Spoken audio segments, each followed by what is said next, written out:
الحمد لله رب العالمين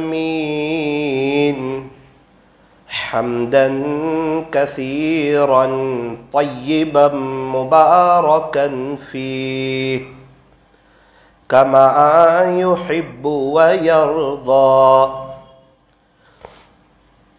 أشهد أن لا إله إلا الله وحده لا شريك له في الخلق والأمر، وأشهد أن سيدنا وسندنا وحبيبنا وشفيعنا وخليلنا ومولانا محمدا عبده ورسوله المبعوث إلى الأسود والأحمر المنعوت بشرح الصدر ورفع الذكر، صلى الله عليه وعلى آله وأصحابه وبارك وسلم تسليما كثيرا كثيرا.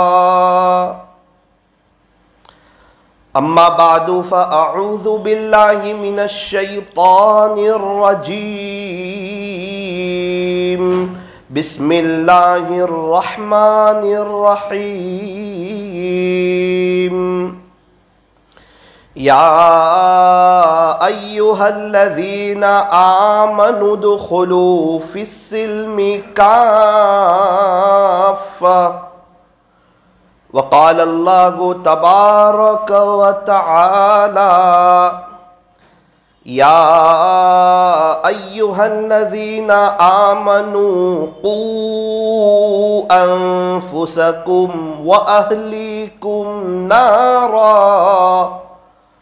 صدق الله مولانا العظيم. وقال النبي صلى الله عليه وسلم: إنما الأعمال بالنيات. رواه البخاري. وقال عليه الصلاة والسلام: مفتاح الجنة الصلاة. وقال عليه الصلاة والسلام: الصلاة عماد الدين. وصدق رسوله النبي الكريم. ونحن على ذلك لمن الشاهدين والشاكرين. والحمد لله رب العالمین.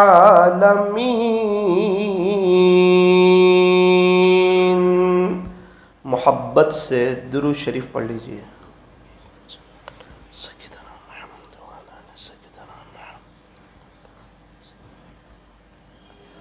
بزرگان محترم اور عزیز نوجوانوں، اللہ تبارک و تعالی کا بڑا شکر ہے، احسان ہے، کرم ہے، فضل ہے کہ اللہ نے ہمیں ایمان جیسی عظیم الشان نعمت سے مالا مال فرمایا. یہ اللہ کا بہت بڑا انعام ہے، بہت بڑا احسان ہے جس کو الفاظ میں بیان نہیں کیا جا سکتا. آج دنیا کا بڑا طبقہ ہے، سمجھدار بھی ہیں، پڑھے لکھے بھی ہیں، ہوشیار بھی ہیں، پیسے والے بھی ہیں، ہنر والے بھی ہیں، سائنٹسٹ لوگ بھی ہیں. کچھ لوگ تو بڑے بڑے ڈاکٹر ہیں، بڑے بڑے انجینئر ہیں، بڑے بڑے وکیل ہیں، بڑے بڑے پروفیسر ہیں، بڑی بڑی ٹیکنالوجی کے ماہر ہیں. سب سمجھ میں آتا ہے سوائے ایمان کے. اور اللہ کا بڑا شکر ہے کہ ہم میں بہت سے سیدھے سادے بھولے بھالے لوگ ہیں، لیکن اللہ تعالیٰ نے ہمیں ایمان دیا ہے. یہ میرے رب کا بہت بڑا انعام ہے، بہت بڑا احسان ہے۔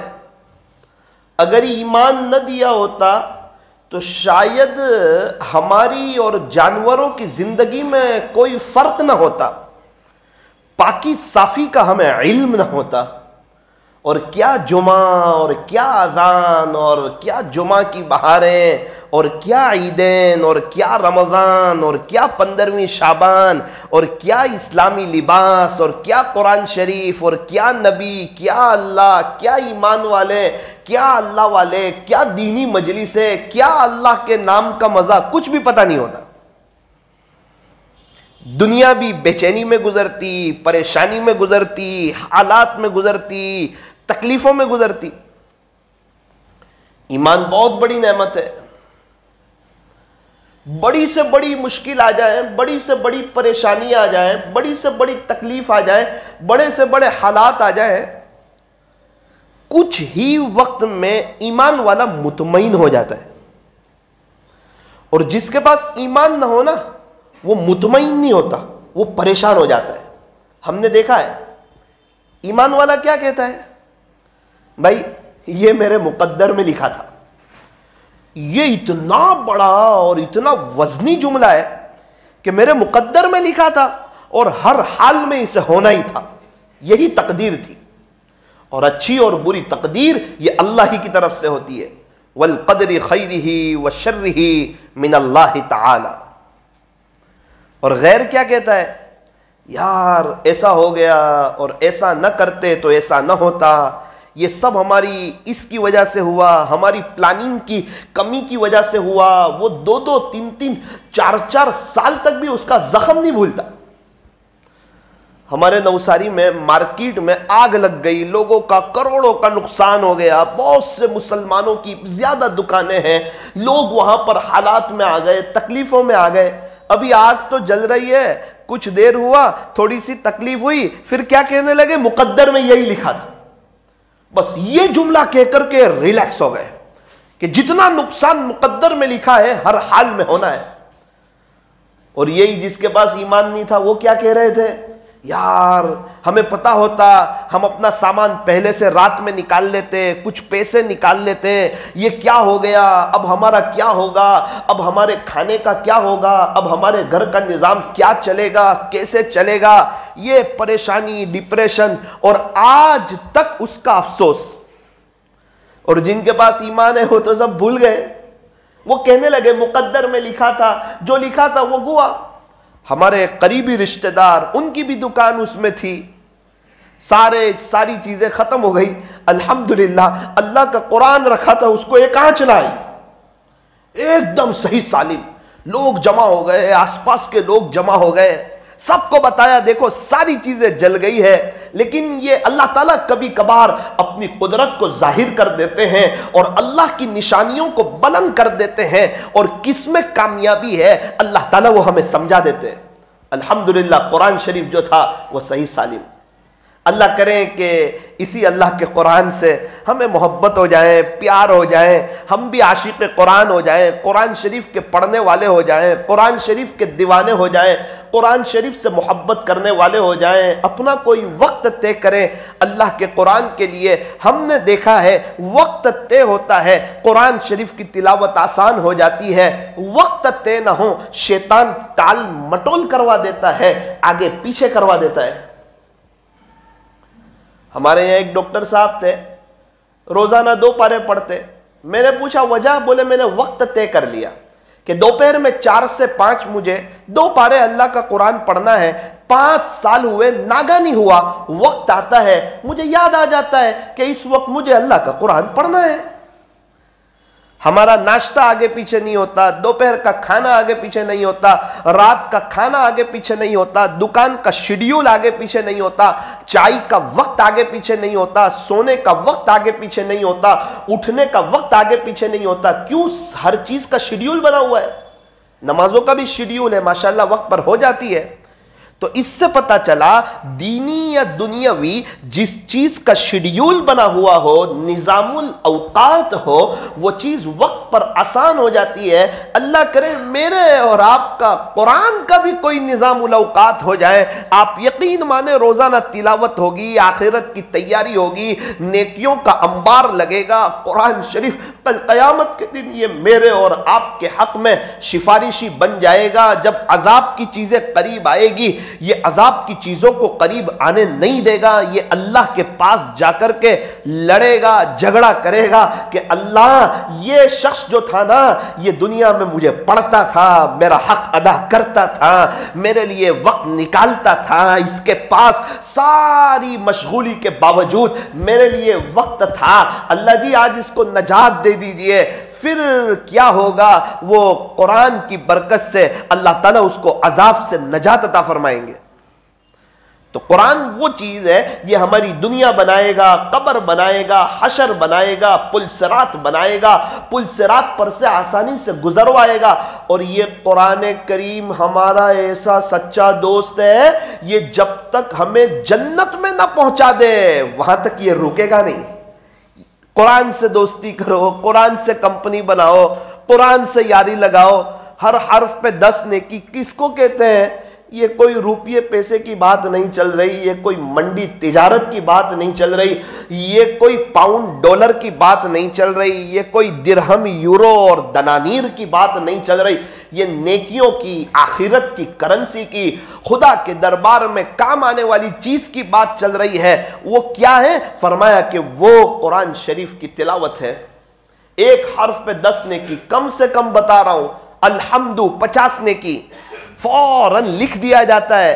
اللہ کے خزانے کھلے ہوئے ہیں، اس کے خزانوں کے کوئی دروازے ہی نہیں ہیں، اور سارے اللہ کے خزانے ہمیں دینے کے لیے ہیں، خدا کے خزانے میں لینے کے لیے کچھ نہیں ہے۔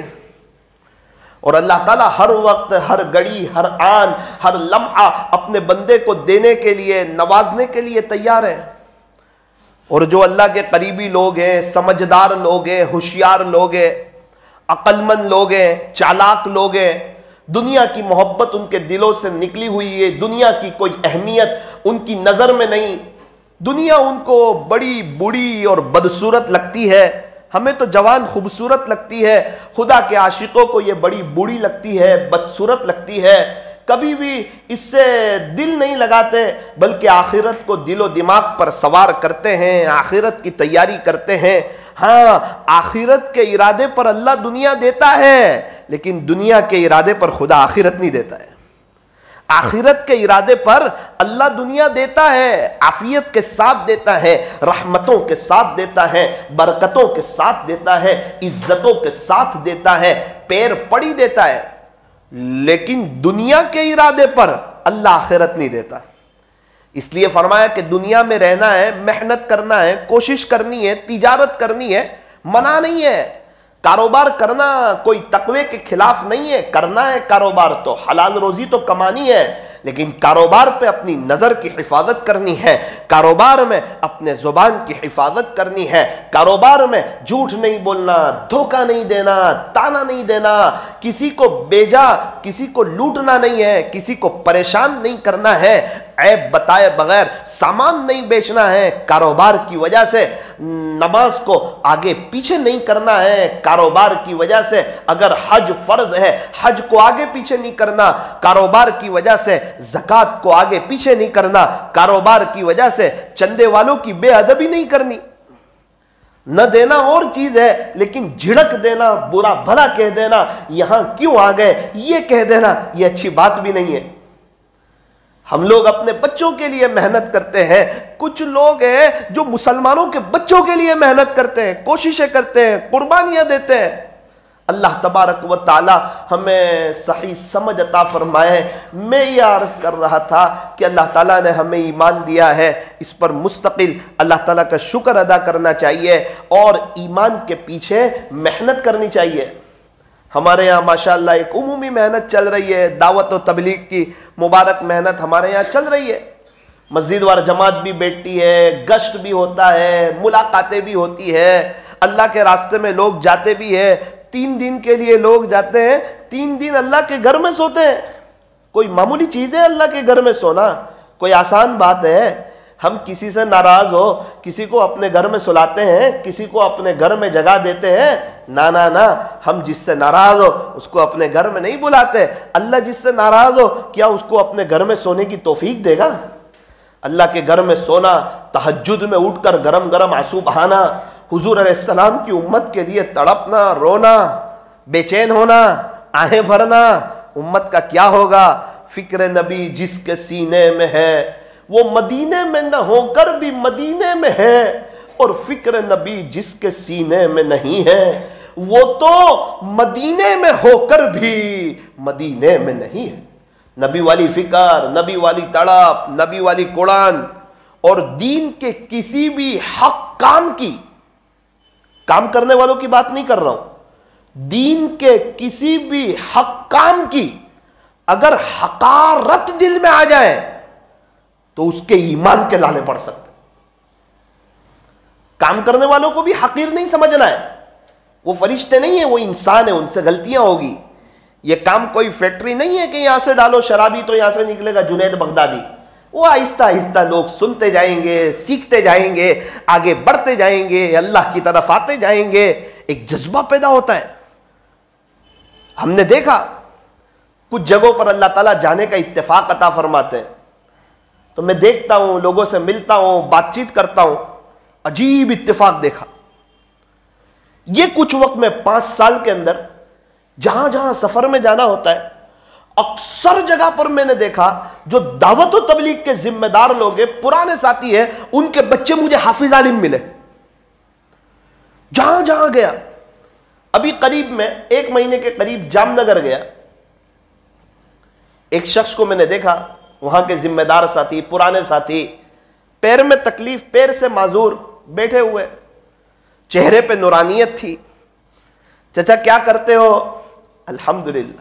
انہوں نے رات میں داستان سنائی, بیٹا بہت محنت کی, اللہ کے دین کی کوشش کی, ہمارے یہاں شرک و بدعت کا زور تھا اور ہم نبی والی فکر کو لے کے نکلتے تھے, راتوں کو اٹھ کے پیارے نبی کی امت کے لیے تڑپتے تھے, اپنا جان, اپنا مال, اپنا وقت اور اپنی صلاحیت کو لے کے نکلتے تھے. میں کسی بھی مشورے کو آگے پیچھے نہیں کرتا تھا, بیٹا محنت کرتا تھا, میرا ایکسیڈنٹ ہو گیا, تکلیف ہو گئی, ابھی کیا کرتے ہو؟ کہ ابھی روزانہ 10,000 مرتبہ درود شریف پڑھ لیتا ہوں صلی اللہ علیہ وسلم.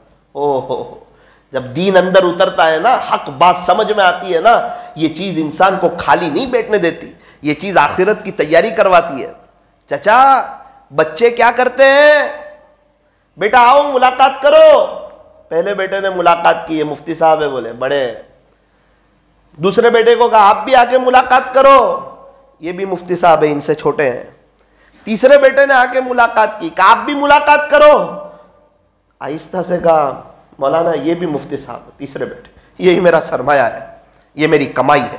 اللہ اکبر کر.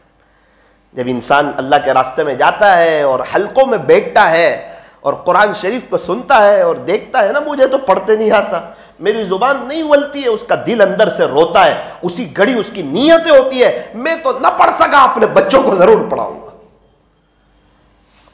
5 دن پہلے بہار سے آنا ہوا, ایک مدرسے میں جانا ہوا, مجھے کہا مولانا یہ وہ شخص ہے, ان کی 3 بیٹیاں ہمارے یہاں عالمہ بن رہی ہے, بڑی محنت کرتی ہے, ہمارے یہاں وہ دینی ماحول نہیں, وہ کلچر نہیں. میں نے کہا ماشاءاللہ آپ کو مبارک ہو, مبارک ہو, آپ کی بچیاں علم دین حاصل کر رہی ہے, امید ہے ان کی نسلوں میں خدا اولیاء پیدا کرے گا.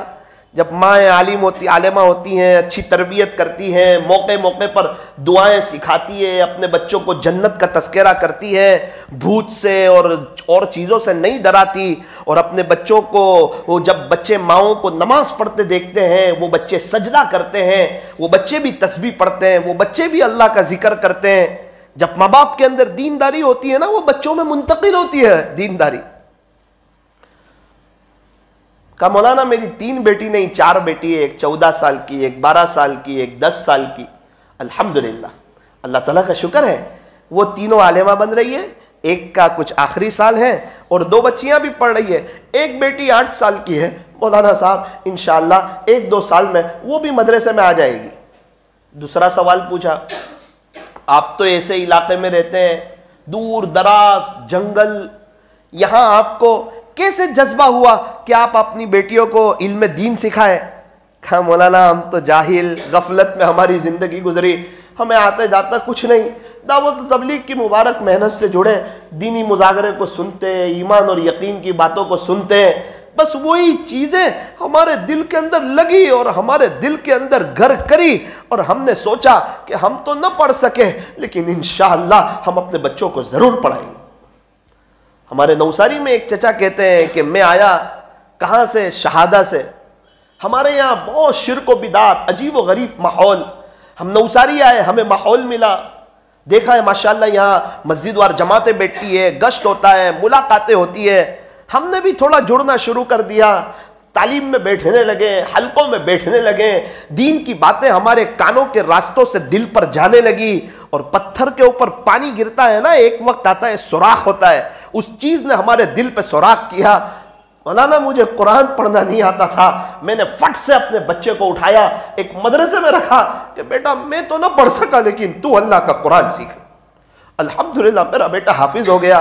میں نے کہا بیٹا اب پوری زندگی تو حافظ کلاس پڑھاتا رہے، لوگوں کو قرآن سکھاتا رہے، تیرا باپ تو قرآن نہ سیکھ سکا لیکن تو اگر لوگوں کو قرآن سکھاتا رہے گا تو میرا دل ٹھنڈا ہوگا۔ ہم نے مدرسہ اصحاب صفہ شروع کیا، اس کے بعد وہ اس مدرسے میں آ گئے، بڑی محنت کرنے لگے، کوشش کرنے لگے، جب ہماری جماعت جاتی وہ بھی ہمارے ساتھ اللہ کے راستے میں آتے ہیں، اور لگاتار محنت میں، کوشش میں، گشتوں میں وہ لگے رہے۔ کیا پتا تھا کس کا درد، کس کی فکر، کس کی کڑن۔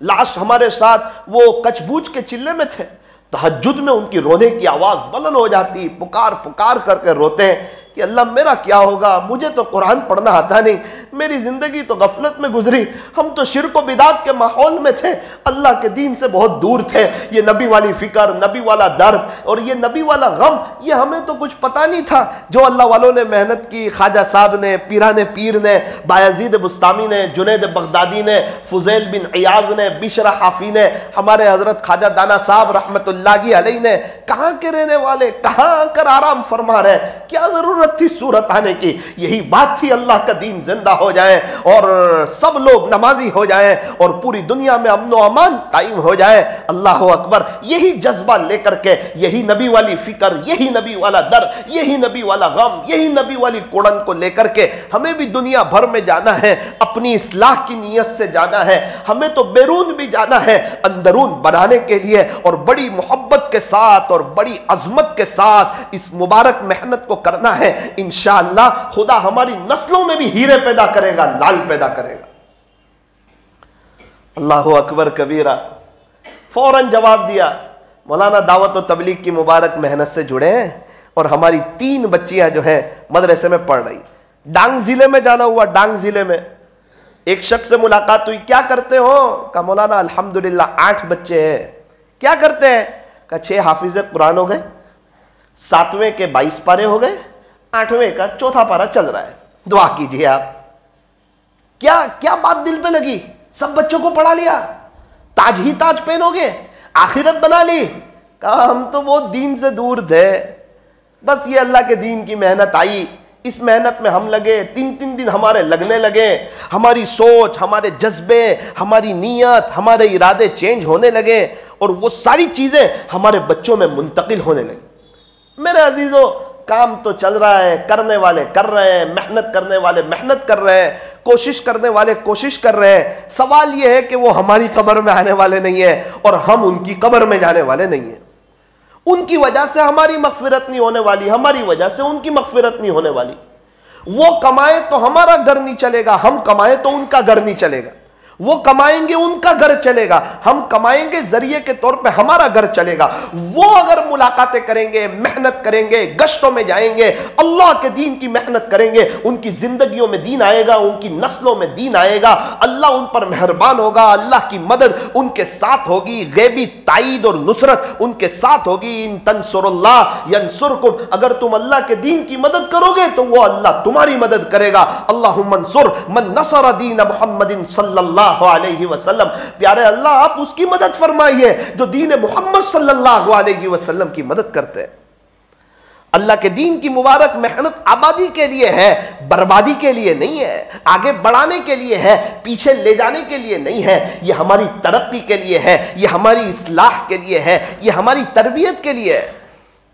کیا بہتر ہو، اللہ کرے ہم بھی چھوٹے بن کے، اپنے آپ کو گنہگار سمجھ کر کے، اپنے آپ کو محتاج سمجھ کر کے کہ یہ حق کام ہے، دینی کام ہے، ہمیں اس میں جڑنا چاہیے، اور ہمیں اللہ والوں سے بھی جڑنا چاہیے، کسی اللہ کے ولی سے، کسی اللہ کے عاشق سے بیعت ہو کر کے ان کے معمولات کی پابندی کرنی چاہیے۔ سب لوگ چاہتے ہیں ایمان پر خاتمہ ہو جائے، اچھی موت آ جائے۔ کچھ علامتیں ہیں، کوئی ایسی چیزیں ہیں کہ اگر اسے اپنائیں تو اچھی موت آ جائے۔ کتابوں میں لکھا ہے اگر کوئی شخص کسی اللہ والے سے بیعت ہو جائے، ان کے صحبت میں جاتا رہے، قلبی تعلق ان کے ساتھ رکھے اور ان کے معمولات کو پورا کرتے رہے، انشاءاللہ اسے موت کے وقت کلمہ نصیب ہوگا۔ یہ بیعت کا تعلق، اصلاحی تعلق، یہ کوئی معمولی تعلق نہیں ہے، یہ تو ایک گولڈن چین ہے، اللہ سے جوڑنے والا عمل ہے۔ کسی اللہ والے سے بیعت ہو کر کے معمولات کی پابندی بھی کرنا اور اللہ کے دین کی مبارک محنت بھی کرنا۔ یہ مسواک کرنے سے موت کے وقت کلمہ نصیب ہوتا ہے۔ آج ہمارے یہاں مسواک کو بہت کم اہمیت دی ہے اور بہت کم اس کو حیثیت دے دی ہے۔ آج مسلمان لوگ مسواک سے بہت دور ہے۔ 20 آدمی وضو کرتے ہو، 2 آدمی کے پاس مسواک ہوتا ہے، کتنے افسوس کی بات ہے۔ اور 20 آدمی وضو کرتے ہو تو ان کے ہر ایک کے پاس موبائل ہوتا ہے، 10-10 ہزار والا موبائل ہر ایک کے پاس ہے، 10-10 روپے والا مسواک ہر ایک کے پاس نہیں ہے۔ موبائل بھول جاتے ہیں، لینے کے لیے جاتے ہیں، کبھی یاد نہیں زندگی میں مسواک بھول گئے ہو، گھر پہ لینے کے لیے گئے ہو کہ میں بغیر مسواک کے وضو کیسے کروں گا، میری نماز کا ثواب کم ہو جائے گا۔ موبائل میں بیلنس ختم ہو جائے فوراً بھروا لیتے ہیں، مسواک ختم ہو جائے مسواک بیچنے والے کا انتظار کرتے ہیں کہ بھائی ہمیں نعوذ باللہ اتنی کوئی اہمیت نہیں ہے کہ ہم خود جا کر خریدیں، مسواک لینے کے لیے میں جاؤں؟ نہ جب آئیں گے تو لے لیں گے، چاچا ہوگا تو ٹھیک کر لیں گے، مسواک وضو کر لیں گے، نماز تو ہو ہی جاتی ہے نا۔ اللہ اکبر۔ پیارے نبی صلی اللہ علیہ وسلم مسواک کا بہت اہتمام فرماتے تھے۔ جس طرح مردوں کے لیے مسواک کرنا سنت ہے، اسی طرح مستورات کے لیے، عورتوں کے لیے بھی مسواک کرنا سنت ہے۔ بغیر مسواک کے قلعہ فتح نہیں ہو رہا تھا اور ہم دنیا فتح کرنے جا رہے ہیں۔ ایک بہت عجیب و غریب بات آپ کو سناؤں مسواک کی فضیلت کی، ذرا دھیان سے سننا، اللہ کرے یہ بات سمجھ آئے اور ہم، ہماری فیملی، ہمارے چھوٹے چھوٹے معصوم بچے برش کے ساتھ ساتھ مسواک کی ایسی پابندی کریں کہ ہم ہفتے میں ایک دن اپنے لیے، اپنی فیملی کے لیے، بچوں کے لیے ہم خود مسواک لے کر کے جائیں۔ مسواک کے فوائد میں لکھا ہے، عجیب و غریب بات لکھی ہے، جو شخص مسواک کا پابند ہوگا، مسواک پابندی سے کرتا ہوگا، جب ملک الموت اس کے پاس آئیں گے نا روح قبض کرنے کے لیے، تو سب سے پہلے شیطان لوگ انتقال کے وقت بہت بھڑکاتے ہیں، دنیا کو زیب و زینت کے ساتھ سامنے والے کے سامنے ظاہر کر دیتے کہ تو دنیا میں ایسا لگ جا کہ تو کلمہ بھول جا، کچھ کلمے کے خلاف بول دے، دنیا اس کے سامنے کر دیتے ہیں۔ تو ملک الموت جب روح قبض کرنے کے لیے آئیں گے تو لکھا ہے کہ 2 کام کریں گے۔ جو مسواک کا اہتمام کرتا ہوگا سب سے پہلے مار کر کے شیطان کو اس کے پاس سے بھگا دیں گے، جو شیطان تھا نا اس کے قریب اس کو بھگا دیں گے، اور دوسرا اس کو کہیں گے تیرا آخری وقت ہے کلمہ پڑھ لے، اور وہ انشاءاللہ کلمہ پڑھ لے گا۔ اس سے بڑی کیا بات ہے کہ ملک الموت کلمہ یاد دلا رہے ہیں کہ ہم تجھے لینے کے لیے آئے، تو کلمہ پڑھ لے۔ یہ کیسے ملے گا؟ کہا مسواک میں ملے گا۔ اب جس کے دل میں مسواک کے لیے جگہ نہ ہو، اہمیت نہ ہو، موبائل سے کم حیثیت مسواک کو دیتا ہو، کہتا ہے مسواک گر جاتا ہے، موبائل نہیں گرتا تیرا، 10,000 والا اس لیے، مسواک 10 روپے کا اس کے لیے گر جاتا ہے۔ کوئی بات نہیں، اب چھوٹا سا مسواک رکھ لو، کم سے کم مسواک کی سنت تو زندہ ہو جائے، مسواک کا اہتمام تو ہو جائے۔ اللہ تبارک و تعالی ہمیں صحیح سمجھ عطا فرمائے۔ تو کچھ اعمال ایسے ہیں جس کی وجہ سے موت کے وقت کلمہ نصیب ہوتا ہے، اس میں سے ایک مسواک کا اہتمام کرنا، نظر کی حفاظت کرنا، زنا وغیرہ سے بچنا، اذان کے بعد دعا پڑھنا اور اللہ تعالیٰ سے دعا کرنا اور ایمان کی نعمت پر اللہ سے شکر ادا کرنا، یہ وہ ساری نعمتیں ہیں جس کی وجہ سے موت کے وقت کلمہ نصیب ہوتا ہے۔ اس لیے آج کی مجلس میں اس بات کی نیت کی جائے کہ انشاءاللہ ہم لوگ مسواک کا اہتمام کریں گے انشاءاللہ، اور کوشش کریں گے کہ ہر نماز ہماری مسواک کے ساتھ ہو انشاءاللہ۔ اور صرف ہم نہیں، ہماری فیملی، ہمارے بچے، ہمارے معصوم بچے برش کر کے اسکول جائیں اور مسواک نہ کریں، اللہ اکبر کبیرہ۔ صبح اٹھ کے نیند میں سے بیدار ہو کر مسواک کرنا مستقل سنت ہے، اور وضو کے وقت مسواک کرنا مستقل سنت ہے۔ تو کیا بہتر ہو ہمارے بچے نیند سے بیدار ہو کر برش کرتے ہیں، میں منع نہیں کرتا، ساتھ میں مسواک بھی کر لے، بچپن سے کیا ہوگا 55 تک کریں گے، ورنہ یاد رکھنا میری بات، شاید اگر بچپن سے عادت نہیں ڈالی ہوگی، حافظ عالم بھی بن جائیں گے تو بھی اکثر مسواک چھوٹ جایا کرے گا۔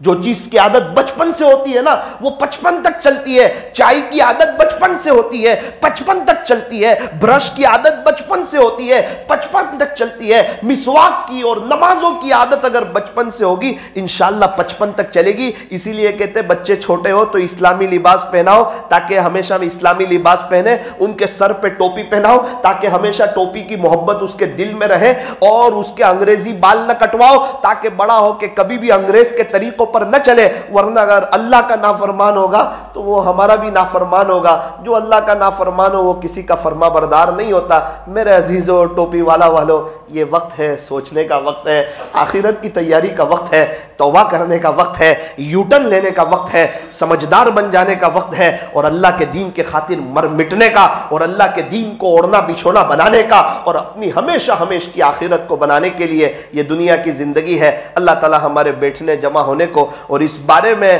ضرور گہرائی سے سوچنے کو اور آخرت کی طرف آ جانے کو اور آخرت کی تیاری کرنے کی اللہ تعالی ہم تمام کو توفیق اور سعادت نصیب فرمائے۔